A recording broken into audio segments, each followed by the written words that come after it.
Back when dinosaurs roamed the earth. That's more like it. Our planet was full of lush, dense forests.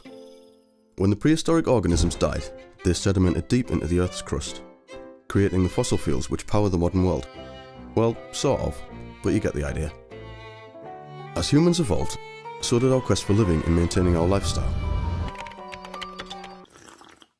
To power our transport, we need to use a lot of energy, which gives off a lot of this. So what happens to all this CO2? Here, here, and here. Our world becomes hotter over time. Not like that. Like this.